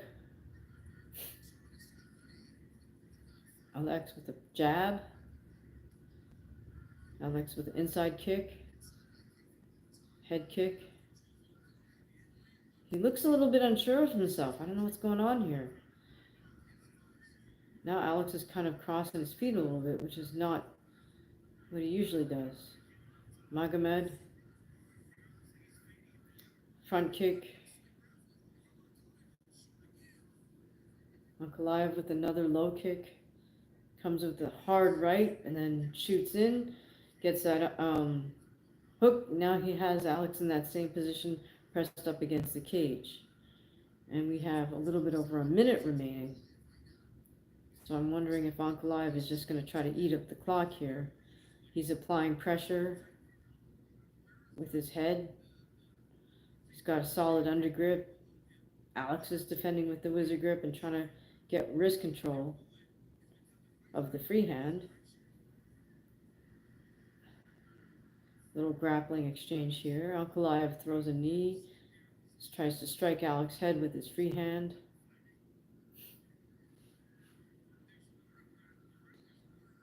Magomed with more knees. Alex really needs to turn it up or fight with some urgency. We have just about half a minute left in this fourth round. And at this point, the champion is losing, unfortunately. Now, Pereira works his way off the cage, but Magomed is just walking him back to the cage. What do you guys think? Is Alex about to get dethroned? This is crazy. All right, 10 seconds left.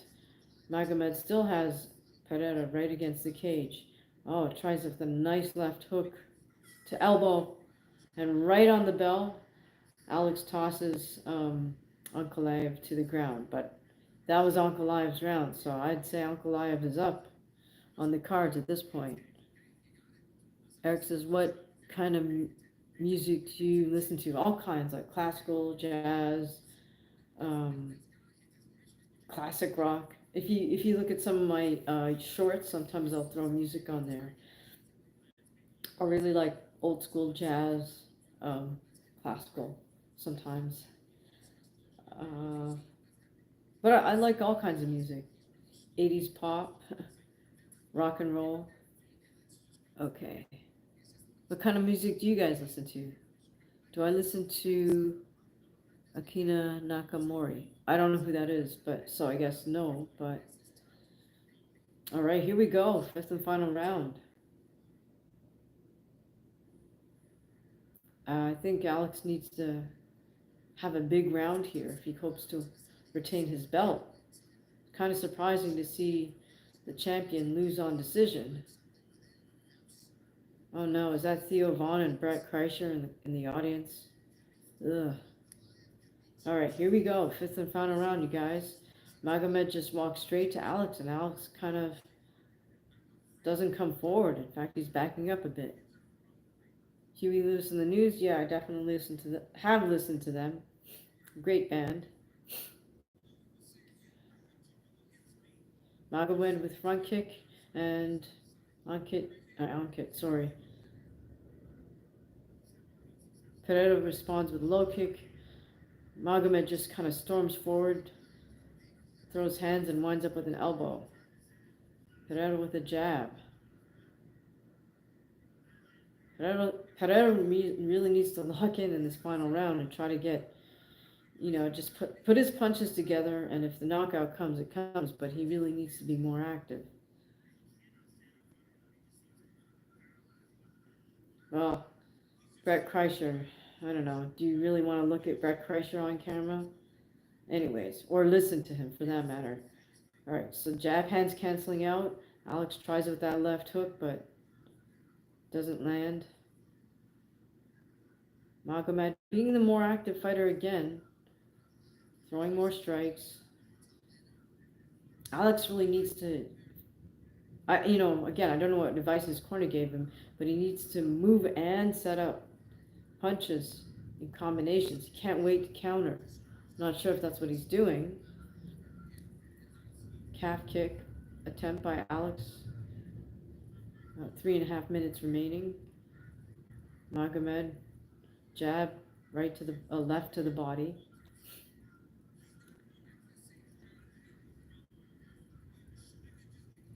Okay, at this mid distance, it seems like for whatever reason, Alex is afraid to pull the trigger. I don't know what's going on.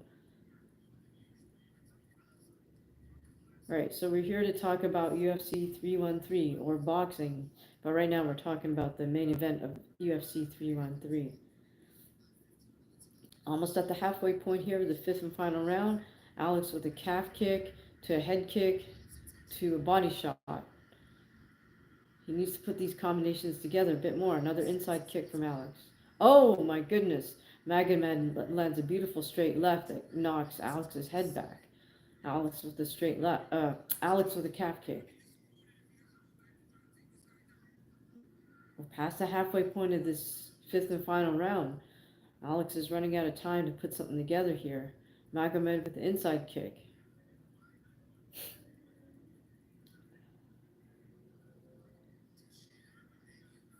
Magomed just misses with his straight left. Now he does land a jab to the body. Alex is still circling around. He has under 2 minutes to go to get something together here. Oh, Ankalaev with a wild lead uppercut. That lands. See, at this point, I guess Magomed figures he can take a few chances. Alex with an inside kick.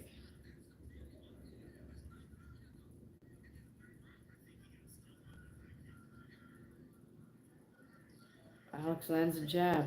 Another jab. Alex has about 90 seconds to get this together. Ankalaev lands a straight left. The men clinch up. Ankalaev walks Alex back towards the cage. Alex has the wizard grip, but now Ankalaev has Alex's free hand tied up. Magomed's corner screening at him. Now Magomed takes Alex's back, or is trying to, with the body lock. Alex is trying to fight that off with his hands. But Magomed is toward Alex's back.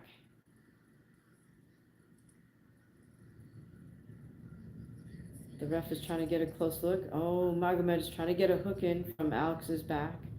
Alex is still trying to hand fight. At this point, we have less than a minute left. Alex is definitely losing this round and this fight at this point.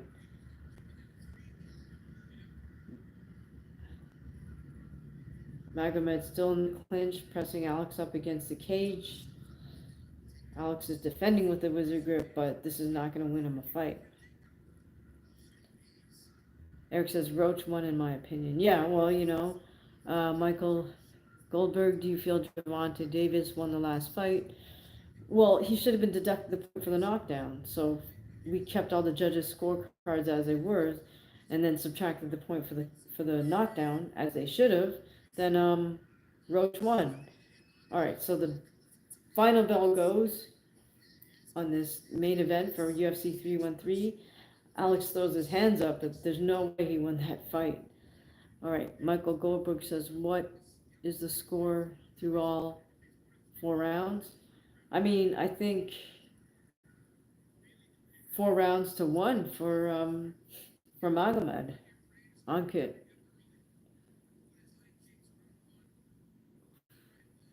I would think a robbery win for Alex. That's funny. Wow. I mean, if they give Alex the W on this, it's definitely, Magomed getting robbed.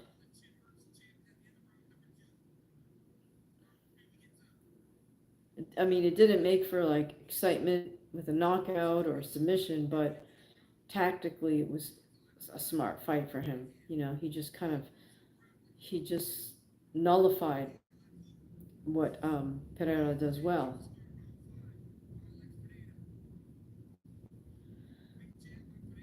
And then just ate up time and energy by pressing Alex up against the cage. So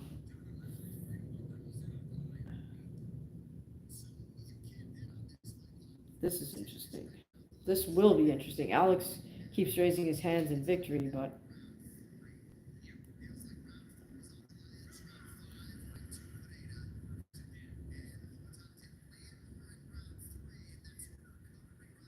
do you guys give round 5 to Pereira? That's what the ringside guys are saying.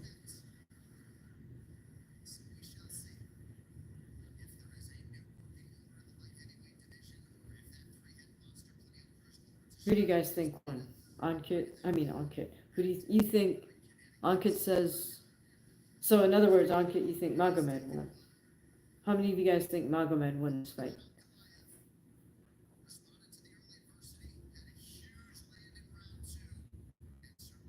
Eric says Magomed won for sure. Ankit says draw. How do they get a draw when there's an odd number of rounds? I guess I have to score one round even. Right, here we go.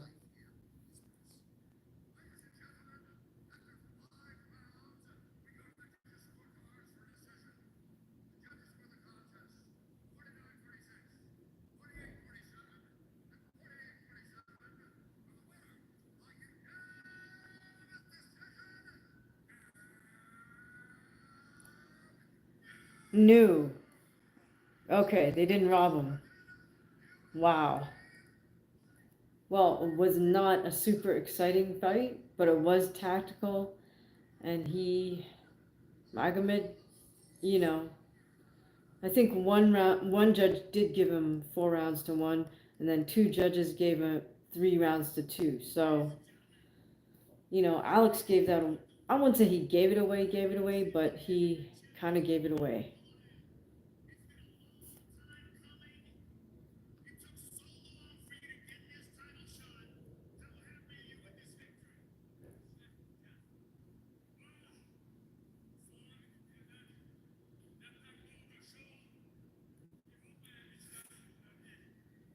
Right, Joe Rogan giving the.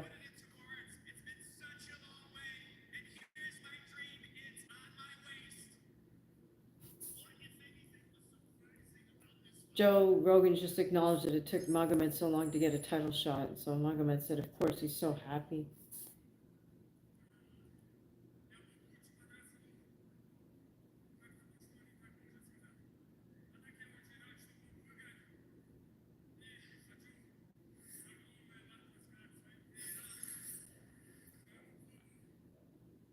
Eric says Pereira isn't champion anymore. Alex just let him win, is what Big Dog said. Yeah, that's what I would basically say.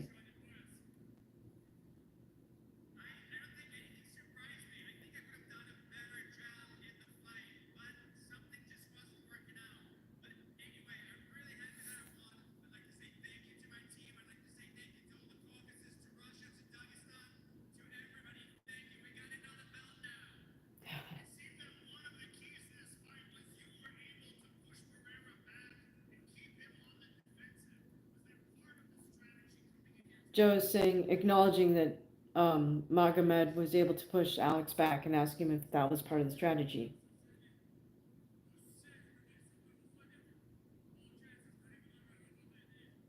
Michael's asking, what was the fight like? Was it mostly standing? Yes, it was all standing. There was zero grappling on the ground.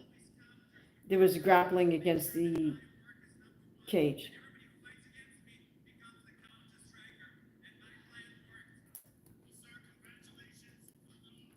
So Magomed did acknowledge that he said his plan was to try to make uh, Alex be the counter striker, and I guess he felt that way he could take Pereira out of his game. All right, so huge props to the whole team for Ankalaev. All right, Joe's with Alex now.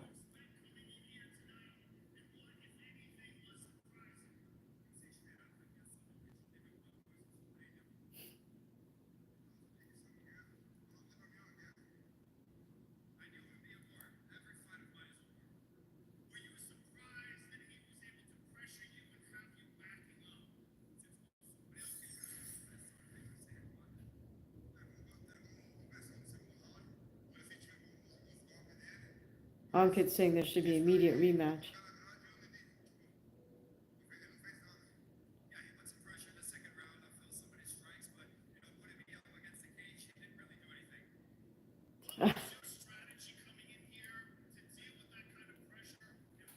Joe was asking if he's surprised that he could get that he got back. Pereira is saying, well, he put me against the cage, but didn't really do anything.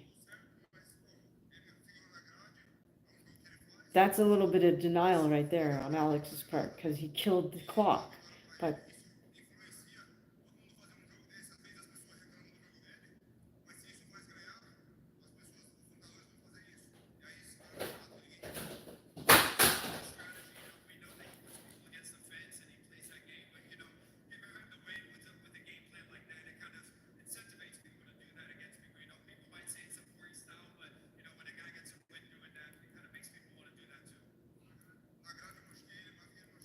Oh, so now Alex is complaining that Magomed pushed him up against the cage and didn't do anything.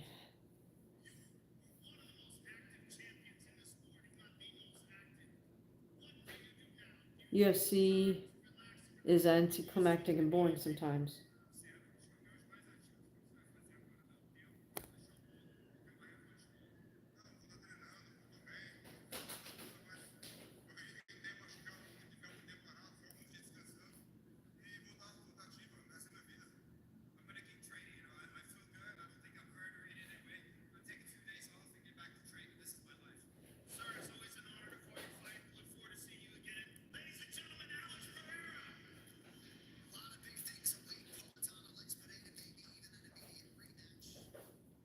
Well, here's the thing. Alex didn't really listen to his corner, did he? He didn't change anything throughout the course of the fight. Ankit says, I didn't even understand Pereira's game plan. He was just waiting for counters. Yeah, and he didn't listen to them. I mean, I would have preferred they said something about setting up angles or call specific shots for him. But I don't know if they just got caught up in all the hype train and just kind of didn't game plan as deeply as they could have. In other words, have multiple game plans lined up in case their A plan didn't work out. Michael says, so Ankalaev controlled most of it against the cage. Alex needs to have better defense against the cage. Well, that was just it. He did defend against the cage, but that's all he did. So they were basically in a neutral position, but Alex is not strong enough to get Ankalaev down and submit him. So it's a waste of time and a waste of energy for Alex to just be satisfied with defending against the cage. You don't win fights by having defense. You know, this is MMA. It's not point fighting. But even if it was point fighting, you wouldn't get points for just defending. Eric says Alex will come back soon if it seems like he fights pretty often. Yeah, I wonder, you know, if he can ask for the rematch or, you know, he just goes and fights somebody else. I'm not sure how it's going to work. I didn't realize that Ali Abdelaziz is Ankalaev's manager, but he was walking out of the cage with him, so presumably that is his manager. Very crafty guy, given the roster he has. But what do you guys think? Do you think Alex should ask for an immediate rematch? He seems, you know, I can't blame him for sort of complaining, but about Ankalaev just pushing him up against the cage and not doing anything. But it's just not a good look for you to say that when you're on the losing side, right? So, Eric says, do you think the John Jones match can still happen after that? I you know, I don't know. I mean, does he want to go up in weight to fight John Jones? Is John Jones going to come back down? It doesn't seem like it makes sense for John to come back down. He spent so much time in putting on the muscle. Okay. Is it Ligma saying automatic rematch? No. Okay. I don't know. Eric, I think he wants to go up. I mean, if that's the case, I don't think he did not show that he's dynamic enough to go up in weight and take on John Jones. Eric says, or maybe past tense, right? Wanted? Yeah.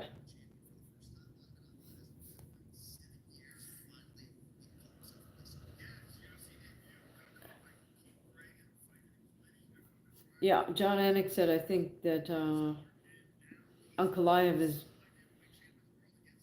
been, fighting or been winning for 7 years straight or something. I don't know. Or been in the UFC for 7 years, so. Judging by Alex's performance, it seems like it's going to be hard to get an immediate rematch. Well, I don't know what's in their contract, but he needs to come up with another wrinkle. He and his corner, they need to, they can't just sort of count on the hype type thing. I think they got a little caught up with the whole persona thing, his popularity, Shama, all this, the public loves him. But all of that doesn't win you the fight, right? It's good to have that platform, as they say. It's good to have that brand, but you actually have to do the grunt work in the gym, and that's not fun all the time because you have to address all your weaknesses. You have to give up your ego. Um, while Alex has great footwork, he didn't use his great footwork to get to where he needed to be to set up his strikes effectively. And at this point, people know that he has a calf kick, so of course they're going to train to neutralize.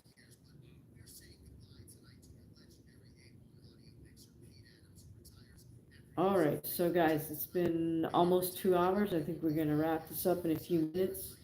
Um, Let me know your final thoughts and what you guys are looking forward to next in terms of either boxing or UFC fights. Do you think Dana White can make a big impact? Dana teaming up with Turkey and Nick, do you think that can make a huge impact on the boxing world? I, for one, think they can do positive things, um, given Dana White's business acumen and just the sort of model he has for building up fighters through The Ultimate Fighter or, oh God, Brett Kreischer just showed us his stomach, which I didn't want to see. Or building up fighters through the Ultimate Fighter series or through Dana White Contender series. I think if he brings that to boxing, that could be very, very helpful for up and coming fighters that we don't know yet. Uh, so Eric is saying no. Bivol versus Benavidez. Okay, are they even talking about that fight? That would be interesting. That would definitely be a great fight. Eric says, call me crazy, but I still want to see McGregor come back. Oh, you're not crazy. I mean, I think a lot of us would like to see McGregor come back if he's, willing to put in the hard work to get himself back to um, top shape. Michael's saying Canelo Alvarez versus William Skull. Yeah, May 3. I don't even know who Canelo's opponent is. It's getting worse and worse. All right, so this will be very interesting to break apart this main event. I mean, I think a lot of people, maybe a few people, won some big money, right? Ankalaev by decision. Okay. Eric says Iku says Paulie Malignaggi says they're trying to repeal the Ali Act. Well, here's the thing. Effectively, okay, so the Ali Act prevents you from being both promoter and manager because the manager is supposed to negotiate on behalf of the boxer. So they're sort of, in a sense, butting heads with the promoter, right? The manager has to advocate for the boxer to get as much money as he can out of the promoter. So the promoter can't act as the manager because then he's not going to give the boxer, what's best for the boxer. He's going to do what's best for the promoter. So the easy way around that is you don't call yourself a manager. You don't bother going to get the manager's license. If you just never put yourself on the paperwork as the official promoter. That's what Al Heyman's done. He's not the promoter. TGB Promotions is the promoter. He's not a manager. I think he's an advisor. So he got around the Ali Act. So I don't know. I mean, I don't know who they are that are trying to repeal the Ali Act, but my point is that you can still get around the Ali Act. Look at what PBC is. They completely got around the Ali Act, and this is why we get what we get: $90 pay-per-view for what we saw. That's why we get all these. I mean, I hate to say it, but manipulated fights, manipulated outcomes, and manipulated, champions. anyways, I was gonna do a much longer video just breaking down that whole structure, infrastructure, from from not a lot of specifics, but just more the general ideas of why boxing promotion is where it's at. You said Dana, I mean, okay.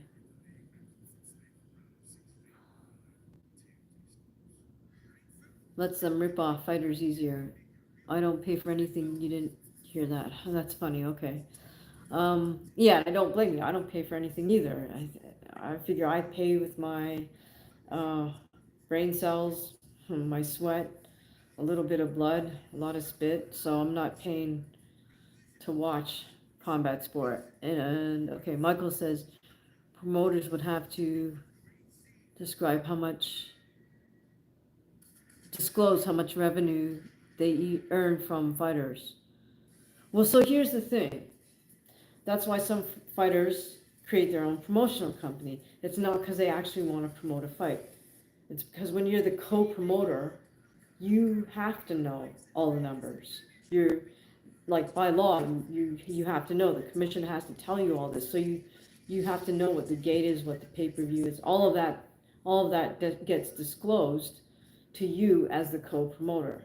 So that's why that's why they, especially when fighters start to get to that level where they're going to make some pay-per-view money. That's why a lot of them form a promotional company. They're never going to go into the business of actually promoting fight cards.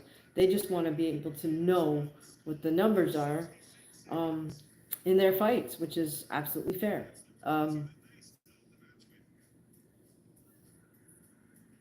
But yeah, let's hold that for a separate discussion. Um, but I'll have to follow up and check out what Paulie's saying. I, I mean, who's the they that are trying to repeal it?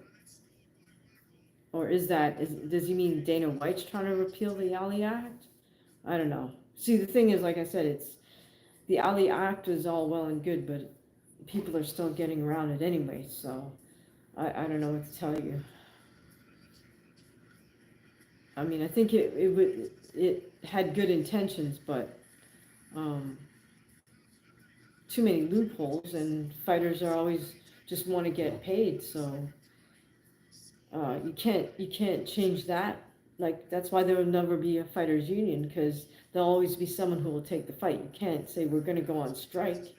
That's the leverage a union has, right? Like if you don't concede to our negotiations or you don't meet these demands or we can't work something out, then that's the leverage a union has, right? We're all gonna go out on strike. You're not gonna have us as a labor force. Well, it's not gonna work in boxing because there's always somebody who's gonna be hungry enough to take that fight at crap at a crappy purse because they just want something, which is better than nothing. All right, guys. So we're just past 2 hours. I think I'm gonna call it an evening. Don't forget, all the artwork you see, you can check out at bit.ly/dhart. And again, please, if you haven't done so already, subscribe, hit the notification bell, consider joining as a membership. If you enjoy these live streams, you're always welcome to leave a super thanks or a super chat. At any time, just scroll over and you can hit that super thanks. All right, so I'm gonna call it an evening. Any few closing thoughts? Eric EQ says Polly also said he never heard anything good about Dana White. Well, except that Dana White has managed to make the UFC into what it is. All right, guys. Have a good night, everybody. Have a great rest of your Saturday or great rest of your Sunday if it's already Sunday, wherever you're at. And stay safe, and we'll see you in the next live.